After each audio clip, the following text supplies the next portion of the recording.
সন্দৰ্ভত এই মুহূৰ্তত এটা ডাঙৰ খবৰ দিব বিচাৰিছো আমগুৰিত ভয়ংকৰ বান পৰিস্থিতিৰ মাজতে হৃদয় বিদাৰক ঘটনা সংঘটিত হৈছে বলিয়াবানে উটুৱাই লৈ যায় এজন লোকক আৰু লোকজনৰ মৃতদেহ উদ্ধাৰৰ পাছতে শোকাকুল পৰিৱেশে বিৰাজ কৰিছে আৰু ঘটনাস্থলীত আৰক্ষী উপস্থিত হৈছে কিন্তু শোকাকুল পৰিৱেশ চাৰিওফালে অঞ্চলবাসীয়ে কান্দোলত ভাগি পৰিছে পৰিয়ালৰ লোকে এতিয়া হৃদয় দাকুৰি কান্দিছে এতিয়া চাৰিওফালে কেৱল হাহাকাৰ পৰিৱেশে বিৰাজ কৰিছে জনাই আছো ব্ৰেকিং জনাই আছো শোকাকুল পৰিৱেশ আমগুৰিত বিধ্বংসী বানত উটি গৈছিল এজন লোক আৰু লোকজনৰ মৃতদেহ উদ্ধাৰ কৰাৰ পাছতে শোকাকুল পৰিৱেশে বিৰাজ কৰিছে উদ্ধাৰ হৈছে 50 বছৰীয়া ৰাজেন হাজৰিকা নামৰ লোকজনৰ মৃতদেহ উদ্ধাৰৰ পাছতে হাহাকাৰ লাগিছে বান বিভীষিকাৰ মাজতে লোকজনৰ মৃত্যুক লৈ শোকাকুল পৰিৱেশে বিৰাজ কৰিছে চাৰিওফালে কেৱল কান্দোনৰ ৰোল শুনিবলৈ পোৱা গৈছে কান্দোনত ভাগি পৰিছে পৰিয়ালৰ লগতে অঞ্চলবাসী ভয়ংকৰ বানে উটুৱাই লৈ গৈছিল লোকজনক আৰু ঘটনাস্থলীত উপস্থিত হালুৱাটিং আৰক্ষী চাৰিওফালে শোকাকুল পৰিৱেশে বিৰাজ কৰিছে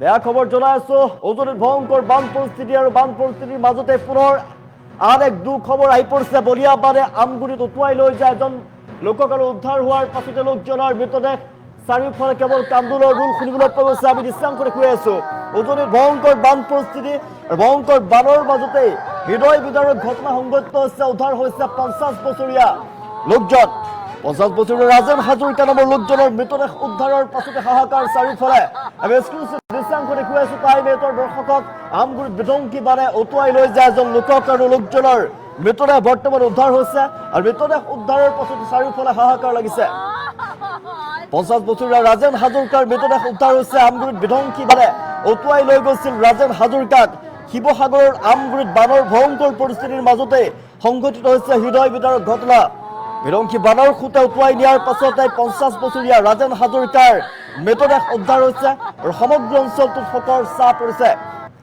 বানৰ প্ৰবল খুঁটৰ মাজত ৰাজেন হাজৰিকা নোহোৱা হৈ গৈছিল আৰু স্থানীয় লোক উদ্ধাৰকাৰী দল আৰু আৰক্ষীৰ তৎপৰতাত লোকজনৰ মৃতদেহ উদ্ধাৰ কৰিবলৈ সক্ষম হৈছে মৃত্যুৰ খবৰে পৰিয়ালটোত গভীৰ শোকৰ ছাঁ পেলাইছে এই মুহূৰ্তত হিয়া দাকুৰি কান্দিছে এতিয়া পৰিয়ালৰ লোকে সমগ্ৰ অঞ্চলবাসী শোকত ম্ৰিয়মান হৈ পৰিছে এই মুহূৰ্তত মৃতদেহ উদ্ধাৰৰ পিছতে ঘটনাস্থলীত কৰুণ পৰিস্থিতিৰ সৃষ্টি হৈছে আমি দৃশ্যাংশ দেখুৱাই আছো সমগ্ৰ অঞ্চলটোত শোকাকুল পৰিৱেশ বিৰাজ কৰিছে ওচৰ চুবুৰীয়া আৰু স্থানীয় বাসিন্দাসকলেও ঘটনাক লৈ গভীৰ শোক প্ৰকাশ কৰিছে হালুৱাটিং আৰক্ষী ঘটনাস্থলীত উপস্থিত হৈছে আৰু পৰিস্থিতিৰ বুজ লৈছে আৰক্ষীয়ে মৃতদেহ উদ্ধাৰ কৰি আইনী প্ৰক্ৰিয়া আৰম্ভ কৰাৰ লগতে ঘটনাৰ বিভিন্ন দিশৰ চালি চাৰি চাইছে অব্যাহত আছে বৰষুণ উজনিৰ পানীৰ বাবে আমগুৰি অঞ্চলৰ বহু ঠাইত এতিয়াও বানপানীত বুৰ গৈছে সমগ্ৰ অঞ্চল নদ নদীৰ পানী বৃদ্ধি পোৱাৰ ফলতে জনজীৱন বিপৰ্যস্ত হৈ উঠিছে এনে দুৰ্যোগৰ মাজতে ৰাজেন হাজৰিকাৰ মৃত্যুৰ ঘটনাই সমগ্ৰ অঞ্চলবাসীক শোকাকুল কৰি তুলিছে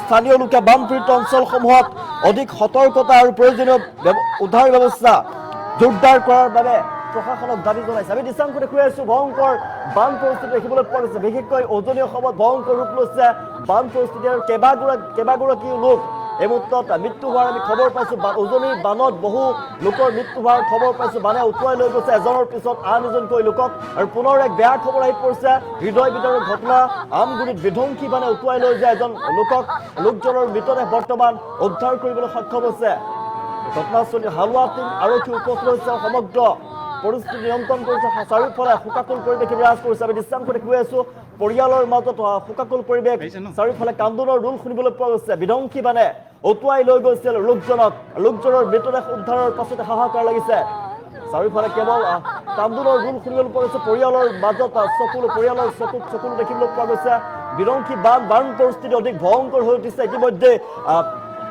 প্ৰশাসনৰ ফালৰ পৰা সেনাবাহিনীৰ ফালৰ পৰা উদ্ধাৰ অভিযান বৰ্তমানে অব্যাহত আছে আৰু জৰুৰীকালীন সেৱাৰ বাবে নম্বৰো মুকলি কৰিছে উজনি অসমত বান পৰিস্থিতি অধিক ভয়ংকৰ হৈ উঠিছে আৰু কেইবাগৰাকী বহু লোকৰ মৃত্যু হোৱাৰ খবৰ আহি পৰিছে উজনিত ধ্বংস হৈ গৈছে বহুতৰ সা সম্পত্তি ধ্বংস হৈ গৈছে মানুহৰ ঘৰ দুৱাৰ বানত ডুব গৈছে ৰাস্তা ঘাটৰ চিন নোহোৱা হৈ গৈছে এই মুহূৰ্তত ভয়ংকৰ বান পৰিস্থিতি কাহানিও কোনেও কল্পনা কৰিব পৰা নাছিলে উজনিত এনে ভয়ংকৰ বান পৰিস্থিতি বিৰাজ কৰিব উজনিত যি ভয়ংকৰ বান পৰিস্থিতি তাত এই বান পৰিস্থিতিৰ মাজতে পুনৰ এক হৃদয় বিদাৰক ঘটনা বেয়া খবৰ আহি পৰিছে আমগুৰিত বিধ্বংসী বানত উটি গৈছিল এজন লোক আৰু লোকজনৰ মৃতদেহ উদ্ধাৰৰ পাছতে চাৰিওফালে শোকাকুল পৰিৱেশে বিৰাজ কৰিছে কান্দোলত ভাগি পৰিছে পৰিয়ালৰ লগতে সমগ্ৰ অঞ্চলবাসী আমি দৃশ্যাংশ দেখুৱাইছো হালুৱাটিং আৰক্ষী ঘটনাস্থলীত উপস্থিত হৈছে আৰু মৃতদেহ উদ্ধাৰৰ পিছতে কৰুণ পৰিস্থিতিৰ সৃষ্টি হোৱা দেখিবলৈ পোৱা গৈছে। আত্মীয় স্বজনৰ হিয়া ভগা কান্দোন শুনিবলৈ পোৱা গৈছে আৰু সমগ্ৰ অঞ্চলতে শোকাকুল পৰিৱেশ চাৰিওফালে।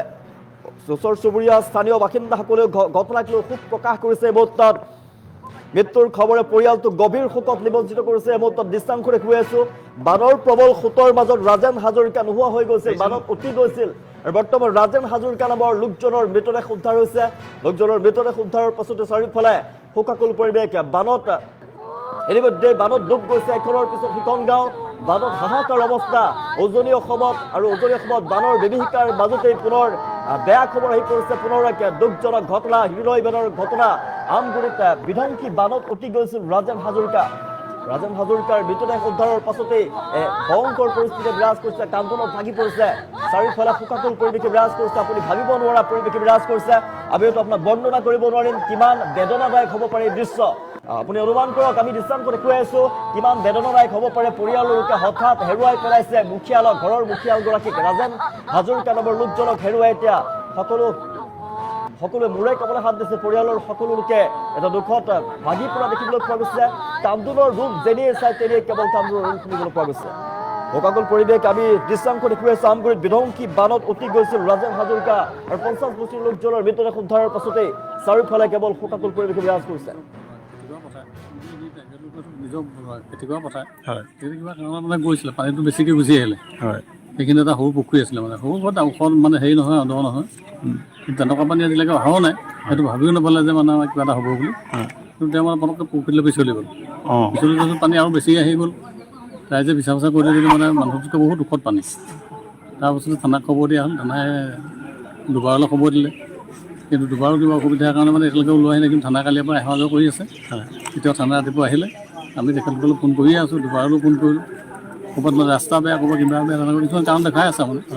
সেইটোতো মানে কি আৰু তেখেতলোকে যেতিয়া সময় নাপালেহি, আমাৰ থানাৰ পাৰ্মিশ্যন লৈ পেলাই আমাৰ গাঁৱৰ ৰাইজেও নামি দিলে।